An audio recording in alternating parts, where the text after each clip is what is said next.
Los archivos secretos de Uber al descubierto. La empresa sabía que en su expansión a un nuevo mercado desataban una guerra a varios niveles. Ellos lo llamaban internamente la pirámide de mierda. Como base, denuncias de otros conductores, encima procedimientos administrativos y en la cúspide las batallas legales. Rompían las reglas del mercado y lo admitían casi jactándose de ello.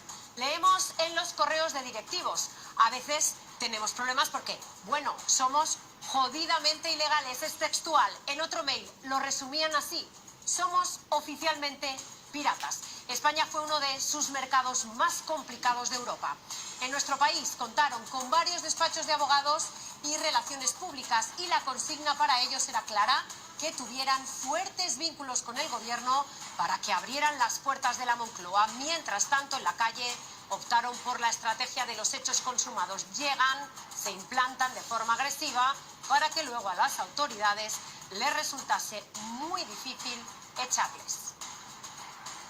Y para ello buscaron incesantemente una reunión con el presidente de entonces. Hablamos de 2015, Mariano Rajoy, y según ellos lo consiguieron. Lo confirman los correos intercambiados, investigados por el Consorcio Internacional de Periodistas. Reuniones entre el gobierno español y la compañía hubo varias, pero también sabemos que al gobierno español no le gustó nada la política de hechos consumados, eso de pedir perdón y no permiso. A la vez buscaron agitar el descontento social y la falta de empleo para ganarse a la opinión pública. Todo estaba calculado. Son los 131 nombres clave para Uber, la gente a la que tenían que convencer para implantarse en España. Políticos, periodistas, directivos y entre ellos el presidente del gobierno. Y consiguieron acercarse a él. Jim Messina era ex asesor de Obama y envió esto a los ejecutivos de Uber. El presidente de España me ha pedido que vuele a Madrid el 30 de abril para ayudarle en su reelección en diciembre. He leído en los periódicos que habéis tenido allí unos momentos interesantes. Decidme qué queréis, que diga o no diga sobre Uber. Los directivos le responden al momento. Gracias, que se lo menciona nos ayudaría, ¿no? Sí, sería muy útil decirle a Rajoy que podemos traer empleos e ingresos fiscales. Si tan solo alguien en su partido nos escucha, solo hemos llegado a la Secretaría de Estado de Telecomunicaciones. Jim, puedes intentar alinear sus necesidades políticas, trabajo, innovación con nuestros intereses y al menos presionar para que nos apoye públicamente. Este último mensaje era de David Plouffe, también asesor clave durante la etapa de Obama. A preguntas de La Sexta, Mariano Rajoy niega haberse reunido con intermediarios para tratar el tema de Uber, aunque reconoce que contó con los servicios de Jim Messina para ser reelegido. El lobista estadounidense también niega esa conversación, pero reuniones entre el gobierno español y la compañía hubo y varias. Gracias a los papeles de Uber, hoy sabemos además que al ejecutivo la actitud de Uber de pedir perdón y no permiso no le gustó. Nos ven como liberales, como forajidos del oeste que vienen a imponer su política liberal americana en sus regulados mercados europeos. Antes de reunirse con un político preparaban dosieres como este, el de Jordi Sevilla del PSOE. Resumían cómo convencerles. Cualquier ocasión era buena para contactar con líderes políticos. Estos eran sus objetivos para la cumbre económica de Davos. Señalaron con quién tenían que quedar y qué importancia darle a cada uno. Uno de sus mayores hitos en España, lo dicen en un correo confidencial, fue lograr estas declaraciones del ministro de Economía de entonces. El gobierno siempre va a favorecer la competencia, pero va a favorecer la competencia en igualdad de condiciones. Y a partir de ahí pues están todos los medios tecnológicos que todos nos tendremos que adaptar. Si hacía falta, incluso les invitaban a su sede de San Francisco. Así lo intentaron con, por ejemplo, Artur Mas.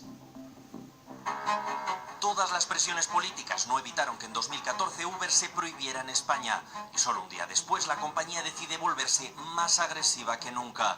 Quieren que sea la sociedad la que ejerza presión por ellos y lo dicen en un correo electrónico. La gente está muy cabreada en España y tenemos que hacer de esto una petición de los españoles, el derecho de todo el mundo a elegir libremente. Y se apoyan en la indignación en que hay quien compara a España con Venezuela, que prohibir Uber es similar a la situación del régimen de Chávez, donde la gente no puede elegir. Y frivolizan con la situación económica del país. Su objetivo, agitar la opinión pública. El argumento de que mucha gente en España no tiene trabajo y conduce Uber para sobrevivir puede calar en la opinión pública y hacer que hable. La sociedad española es muy sensible con este tipo de cosas. Desde la compañía buscan aumentar la tensión sobre los políticos. Tenemos la oportunidad de politizar este camino y obtener atención de los tomadores de decisiones. Porque creen que así la ciudadanía irá por ellos. Los políticos tienen miedo de que la gente vuelva a ponerse en su contra. La gente ya está muy enfadada en España. Y Uber quiere forzar este descontento para implantarse a su manera en España. Para Uber el camino legal era siempre demasiado largo.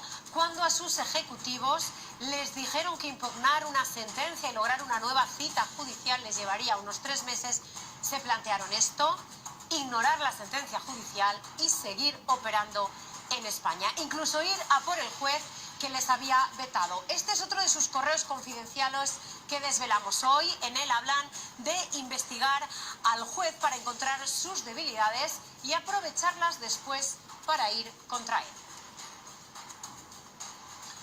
Y no solo al juez, también investigaron a taxistas, los primeros de la lista, los presidentes de las distintas asociaciones. Uber contrató una empresa norteamericana para buscar cualquier información que desprestigiara a los líderes del movimiento del taxi e incluso buscaron el enfrentamiento violento de taxistas y conductores de Uber. Eso decían, les venía bien.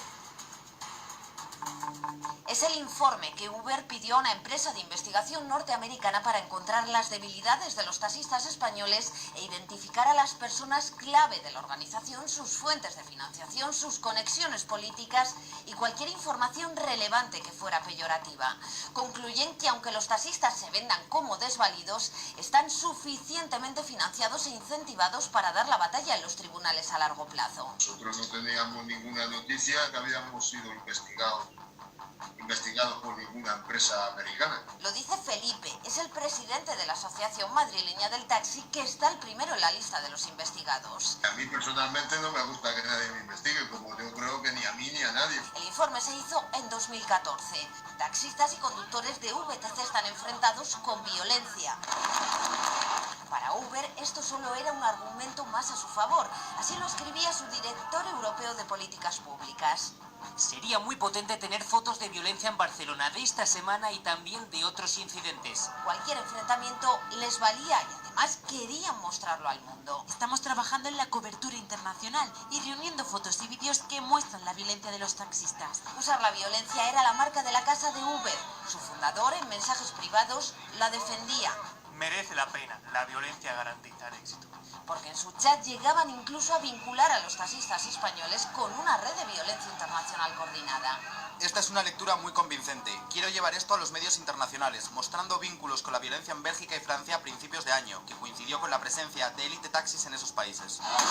Era tal su utilización política de la violencia que incluso pidieron reuniones a varios mandatarios internacionales con esta consigna. Y algunas, todo apunta, las consiguieron. Los Uber Files que desvelan hoy en España, La Sexta y El País, ponen al descubierto más de 124.000 archivos confidenciales de la compañía. Son más de 83.000 emails y miles de conversaciones, WhatsApps, mensajes, fotos. A través del QR en pantalla pueden acceder a los papeles de Uber en lasexta.com. Y saludamos a Joaquín Castellón, coordinador de esta investigación y rastreo de las comunicaciones que tienen implicaciones a nivel mundial. Joaquín, primero, ¿por qué es importante esta investigación? Es importante porque desvela cómo funciona una gran empresa tecnológica. Nos desvela cómo se implanta en los países. Y además, no hablamos de una tecnología cualquiera. Hablamos de una tecnológica como Uber, que es la que ha puesto un nombre, la uberificación, a un proceso que estamos sufriendo todos. Bueno, además, ¿cómo empieza la investigación? ¿Cómo empieza todo? La investigación empieza con alguien que quiere contar algo y tenemos acceso a 144.000 documentos que empezamos a revisar y a partir de ahí nos encontramos sorpresa tras sorpresa, que son lo que vamos a ver hoy y estos días. Lo más importante, la investigación revela además técnicas que podríamos calificar de casi mafiosas, como la investigación a taxistas, a jueces, pero también a usuarios y autoridades con el uso de tecnología espía, una tecnología que se ha usado en España. Esta es la tecnología Grable, así se llama, y es que dentro de la aplicación de Uber, cuando te la descargabas, sucedía algo muy curioso. También te bajabas un código pirata, un código que lo que hacía es que identificaba si eras un agente de la autoridad, policía, fiscalía, incluso un taxista, y cuando ese agente pedía un Uber, De repente no le aparecía ninguno, con lo cual no se podía investigar. Y esta tecnología se ha usado en varios países y entre ellos hoy descubrimos que se ha usado en España. Se usó aquí, en el aeropuerto de Madrid-Barajas durante meses. Así lo desvelan los mensajes secretos de Uber. Admiten que lo hicieron para evitar las multas y denuncias por parte de los taxistas. Hemos tenido la geodefensa alrededor del aeropuerto desde el lanzamiento de Uber. Es para evitar que los taxistas soliciten desde el aeropuerto y lleven los vehículos a las trampas policiales. ¿Por qué te cancelaron? No me dieron ninguna razón. Es lo que le están haciendo a él. Es un agente americano. Greybull le ha identificado y le muestra una versión falsa de la aplicación. Solo le enseña coches que no están ahí. Había 2 conductores disponibles y me cancelaron. Nunca cogerá un Uber. A un inspector holandés le sucedió lo mismo. Lo dejó escrito en este informe. Tras 3 noches intentando coger un Uber en Rotterdam, sucede lo mismo que en Ámsterdam. Tengo acceso a la aplicación, pero no hay ningún conductor disponible. Solo lo consiguió cuando usó su teléfono personal. En España, Greybull se utilizó en el aeropuerto de Madrid, en Dinamarca y Bélgica alrededor de comisarías y en Bruselas engañando a las autoridades de comercio. Incluso se plantearon hacer un seguimiento continuo, 24 horas a las autoridades, vigilarles todo el tiempo. Necesitamos monitorearles cada vez que hay una redada planeada y hacerles sentir que no están llegando a ninguna parte. En España su uso empezó por una multa. Un cliente que resulta que sigue a Elite en Twitter solicitó un automóvil de la ciudad al aeropuerto, que lo dejara limpio y poco después la policía lo detuvo. Esta es una táctica que solo podemos combatir con Greybull. Y aún no sabemos cuándo o si se dejó de usar. Pues Greybull no es la única aplicación que utilizaron para eludir la justicia. Usaron más tecnología de manera fraudulenta, o al menos alegal, hasta tal punto que existió una especie de botón del pánico, que es exactamente, ellos lo llamaban kill switch. Sí, y es una obstrucción a la justicia de libro, parece, porque lo que consiste es que cuando entraba la fiscalía, cuando entraba la policía a una de las sedes de Uber, ellos desde su sede central podían dar un botón y bloquear todos los ordenadores, que los ordenadores en ese momento no funcionase ninguno. Eso se ha usado. Tenemos pruebas de que al menos en 7 territorios. Un solo mensaje del director ejecutivo de Uber accionó el botón del pánico. Por favor, pulsemos el botón del pánico cuanto antes. Tenemos que cortar el acceso en Ámsterdam. La policía acababa de iniciar una redada en las oficinas de Holanda y Uber activó Kill Switch. Con un solo clic, de forma remota, desconectaron los ordenadores. Ya no podían acceder a ninguna información. Así, los agentes podrían incautar las máquinas, pero nunca llegar a los documentos de Uber. Los papeles de Uber desvelan que la compañía dificultó así la labor policial en 7 países. Tenían hasta un protocolo para mentir. Probar el acceso en algunos ordenadores, fingir confusión cuando no se puede acceder a la información, decir que los informáticos están en San Francisco y es de noche, informar de que deben redirigir su solicitud a la matriz holandesa. Y al menos la investigación revela que lo hicieron así 12 veces, 3 de ellas en París. Están intentando acceder a todos los ordenadores. Hemos cortado el acceso inmediatamente. La policía no obtendrá nada. Era un uso tan indiscriminado que se jactaban de que lo más difícil era fingir que no sabían qué pasaba. Hemos usado el manual tantas veces que lo más difícil es seguir fingiendo sorpresa. El tiempo de reacción era mínimo. En ocasiones no llegaban a desconectar todos los ordenadores. Uno de los ejecutivos que aplicó el botón del pánico ha asegurado al consorcio de periodistas que se usaba por órdenes de San Francisco. El entonces director de la compañía, Travis Kalanick, dice que este protocolo no buscaba obstruir la justicia, sino proteger sus datos. Bueno, y mientras ocurrían estas redadas y evitaban a la policía, buscaban apoyo de sus amigos, algunos muy conocidos. Yo creo que estamos hablando de personas con poder, de políticos con gran poder. Intentaban llegar a las más altas instancias de cada país en el que se instalaban. Por ejemplo, en el caso de Francia, su hombre de confianza, si lo calificaban, era Emmanuel Macron. Con él se cruzaron mensajes WhatsApp. Le escribían cuando tenían algún problema, mensajes de compadreo como este. Mensajes de WhatsApp a los que también hemos tenido acceso y que decían todo esto. Uber presumía de que Emmanuel Macron les ayudaba a eludir la ley, que casi se disculpaba cuando había prohibiciones y que incluso les aseguraba que podría parar los registros policiales en sus sedes. Estos dependen de Macron, ¿no? Macron dijo que hablaría con ellos. Entonces era ministro de Economía y se mensajeaba con los directivos de Uber así. Estamos consternados por las restricciones para Uber en Marsella. ¿Podría pedirle a su gabinete que nos ayude a entender lo que está pasando? Lo investigaré personalmente. Permítame tener todos los hechos y decidiremos esta noche. Algo que Uber agradeció al político. 12 días después, las limitaciones se relajaron. Macron incluso negoció por Uber dentro del gobierno y se lo contaba a los directivos de la compañía. ¿Podemos confiar en el primer ministro? Ayer tuvimos una reunión con Casenet, el ministro del Interior. Asegurará que los taxistas estén calmados y reunirá a todo el mundo la semana que viene para preparar la reforma. Cass ha aceptado el trato. En aquel momento Macron era de los pocos del Ejecutivo que defendía a la empresa. El argumento: así se vendería menos droga. Expliquez aux jeunes qui font chauffeur Uber de manière volontaire qu'il faut mieux aller tenir les murs ou dealer. Allez leur expliquer. En apenas año y medio Macron tuvo 17 contactos con Uber. Ninguno aparecía en su agenda oficial. Los responsables de la tecnológica dijeron que sus encuentros eran espectaculares. Cuentan en sus mails confidenciales, a los que ha tenido acceso La Sexta y El País, que Uber escribía incluso las enmiendas que luego se presentaban en el Parlamento. Entonces el actual presidente de la República llegó a decirles que Francia trabajaría para que Uber pudiese trabajar en y para Francia. Bueno, toda esta información que hemos visto se ha compartido con el presidente francés. No sé si habéis contactado con él directamente. Joaquín, ¿qué os ha dicho? Hemos hablado con el Palacio de Elíseo y reconocen toda esta labor, dicen textualmente, de facilitador, pero no contestan a muchísimas de las preguntas que enviamos, ni al cómo, ni al por qué, ni cuándo sucedieron todos estos contactos y WhatsApps que hemos visto. Bueno, no es el único nombre de un político relevante que aparece en los Uber Files. Los papeles de esta investigación revelan también un mensaje preocupante. Esta es la frase, aparece en un mail de 2015. Su nombre nunca debe aparecer y el nombre que no debe aparecer nunca es el de Neelie Kroes, excomisaria de la competencia en Europa y exministra holandesa. La comisaria negoció con Uber un contrato para cuando se cumplieran los 18 meses de su incompatibilidad de puestos. En ese periodo presionó a sus colegas holandeses para que aflojaran su investigación sobre Uber y después acabó trabajando en la tecnológica con un sueldo de 200.000 euros al año. Y más nombres, apuntamos más alto aún, otra reunión que para ellos era altamente secreta con el actual presidente de Estados Unidos, Joe Biden. Estuvieron con él y se jactaron de que habían conseguido un cambio en el discurso del que entonces era vicepresidente con Obama. El cambio lo vemos en estas declaraciones, escuchen.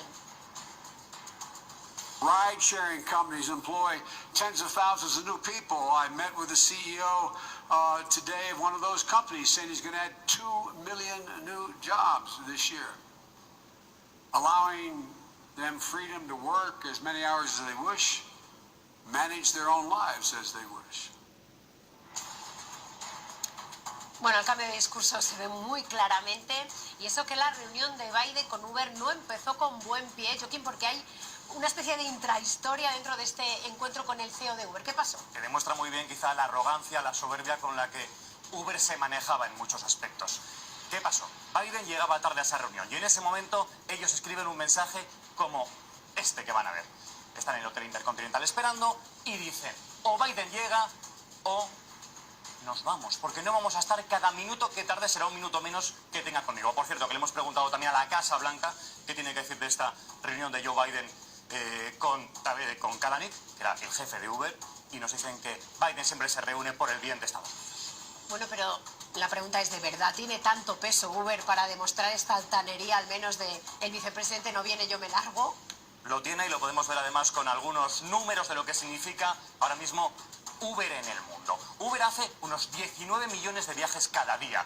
Esto significa estar en 10.000 localidades, municipios, ciudades por todo el planeta. ¿Cuántos usuarios manejan Uber?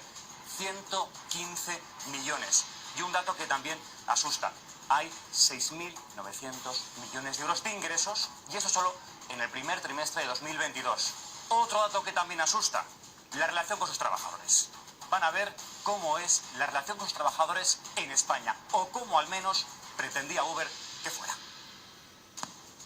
Son el suministro, así llaman internamente en Uber a sus conductores. Con ellos, en España intentaron tener la menor relación laboral posible. Bufetes de abogados hasta les aconsejan cómo hacerlo. Mantened las sesiones de entrenamiento cara a cara. Es importante evitar que los conductores tengan documentación de Uber. Es el caso de Uber Eats, la rama de reparto de comida a domicilio. La compañía estaba preocupada porque, como desvelan los papeles de Uber, creen que la policía secreta les está espiando para recabar información.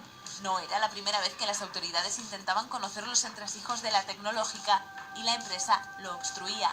7 meses se alargó la elaboración de este informe de la Inspección de Trabajo, que quedó incompleto al no haber facilitado un dato o documento de una mínima entidad. Se sancionó además a Uber porque, desde que llegó a España en marzo de 2014 hasta el mes de junio, no dio de alta a ningún trabajador, ni siquiera a los ejecutivos, que sí que acudían a la oficina, sin empleados pero gastando 118.000 euros en 334 iPhones para los conductores. Les daban un móvil en el que solo funcionaba la aplicación y les recomendaban esconderse de los taxistas.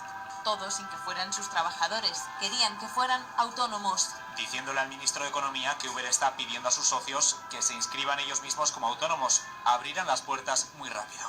Esperaban así también reducir el rechazo por parte de los taxistas.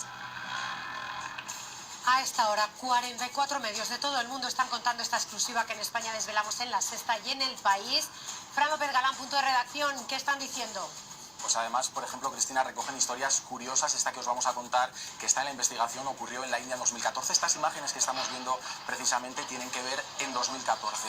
¿Qué ocurre? Uno de los conductores de Uber sale del juzgado porque le acababan de acusar por violación a una de sus clientas. Ocurría en el interior del vehículo. Esta iba dormida en la parte posterior y aprovechó ese momento el conductor para abusar sexualmente de ella y además la amenazó de muerte si esta contaba algo. A partir de ese momento, Uber lo que hizo fue intentar mantener la estrategia de comprometerse a verificar los antecedentes de cada uno de sus conductores, algo que obviamente hasta ese momento no había ocurrido, y más sabiendo que además este conductor había tenido denuncias previas por violación. La estrategia, como decimos, que Uber mantuvo a partir de ese momento fue culpar a la débil regulación local del país para intentar así evitar que todo esto pudiese salpicar y manchar la imagen de la compañía. Una información muy preocupante. Esto que vemos de la India se ha repetido en nuestros países. Me pregunto si era un modus operandi. Sí, es que eso demuestra cómo Uber tenía que crecer salvajemente. Entonces necesitaba dos cosas. Por un lado, necesitaba conductores. Así que no miraba nada, no miraba quién estuviera detrás. Tenía antecedentes penales y esto es precisamente el caso que sucede en India. Después necesitaba, por otro lado, usuarios. Así que relajaron muchísimo su sistema de control. Con un simple mail bastaba. ¿Qué pasa? En algunos países se ponía un mail falso y eso se utilizaba para robar los coches. Ejemplo, sucedió en las favelas, en Brasil. En Río de Janeiro, varios conductores fueron asesinados con un tiro por robarles el coche. O en Sudáfrica, donde también sucedió que robaban coches y además quemaban a los conductores vivos. Tuvimos 2 casos así. ¿Y qué pasó con Uber? ¿Cómo reaccionó? Escurriendo el bulto. Bueno, no solo escurriendo el bulto, ¿no? En esa crisis un poco de falta de seguridad de sus vehículos, decidieron inventarse una especie de aplicación con un poquito más, con una tarifa de viajeros seguros. Había que pagar $1 más, te aseguraban que entonces te enviaban un conductor y un trayecto, te aseguraban esa seguridad, pero era todo mentira. Ese dólar no iba a ninguna parte excepto a las arcas de la compañía. Uber habría recaudado así hasta 500 millones con ese falso extra.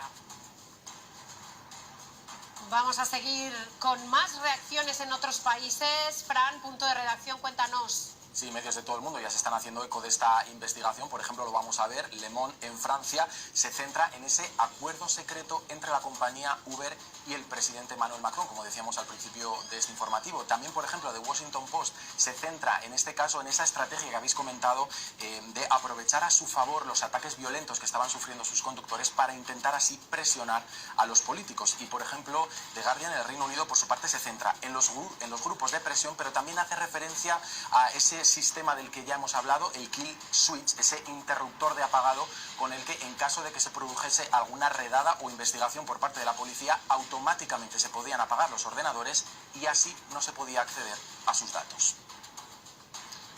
Este mismo fin de semana Uber ha sido noticia por 2 motivos. Primero, por las exageradas tarifas que muchos asistentes al Festival Mad Cool en Madrid sufrieron.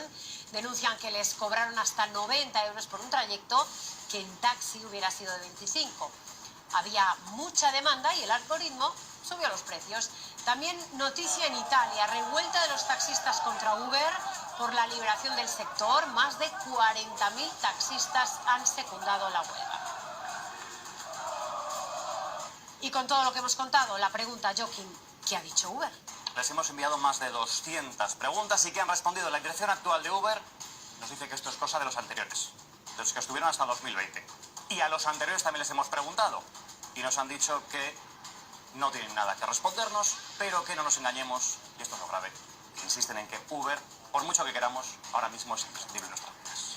Pues desvelamos los papeles de Uber en todo el mundo en una exclusiva mundial y Uber acaba de reaccionar a lo que estamos contando. Punto redacción, Fran, ¿qué dicen ahora? Sí, pues Uber asume y reconoce lo que se publica en esta investigación. Dicen que no han puesto ni pondrán ninguna excusa por comportamientos pasados que claramente nada tienen que ver con los valores actuales y le piden a los usuarios que por favor no tengan en cuenta nada de lo que ha ocurrido en los últimos 5 años, sino lo que viene a partir de ahora, en los próximos años. Software, espías, investigaciones contra taxistas, compadreos con políticos de todo el mundo. Y esto no acaba más que empezar. Joaquín. Mañana hay más. Mañana, por ejemplo, podremos ver lo que ha sucedido en Rusia, cómo oligarcas rusos cobraron de Uber para llegar al Kremlin e instalarse en Rusia. Estaremos pendientes. Gracias, Joaquín.